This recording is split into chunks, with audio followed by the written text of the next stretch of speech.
মেরাজের রাতে নবী সাল্লাল্লাহু আলাইহি ওয়াসাল্লামকে আরশে আজিমের কাছে উঠিয়ে নিয়ে আল্লাহ পাক 3টা ওহী করেছেন। কয়টা ওহী? একটা ছিল 5 ওয়াক্ত নামাজ, ঠিক আছে। 2 নাম্বার হচ্ছে সূরা বাকারার শেষের 3টা আয়াত। 3 নাম্বার একটা ওয়াদা, একটা প্রতিশ্রুতি। সেটা কি? হে মুহাম্মদ সাল্লাল্লাহু আলাইহি ওয়াসাল্লাম, তোমার উম্মতের মধ্যে কেউ যদি আসমান জমিন সমান পাপ নিয়ে আমার সামনে হাজির হয় কিন্তু আমার সাথে কাউকে শরিক না করে, শিরক না করে, তাহলে আমি আল্লাহ তার সামনে আসমান জমিন সমান ক্ষমা নিয়ে হাজির হব, মানে মাফ করে দেওয়া হবে ইনশাআল্লাহ। অতএব শিরকের পাপে যায় না, ইনশাআল্লাহ জান্নাতে যাওয়া যায়।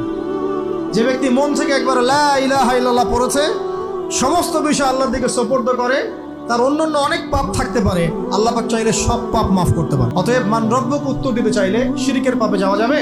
প্রতিটা কাজের করার আগে নিয়াত ফিক্স করবেন, কেন করব? পরকালীন স্বার্থ থাকলে করব, না হলে করব না। কেন তুমি টিকটকে যাবা না? কারণ পরকালীন কোনো স্বার্থ নাই। কেন তুমি ফ্রি মিক্সিং অ্যাফেয়ার্সে যাবা না? কারণ পরকালীন কোনো স্বার্থ নাই। কেন মদ খাবা না? পরকালীন কোনো স্বার্থ নাই। কেন মিউজিকে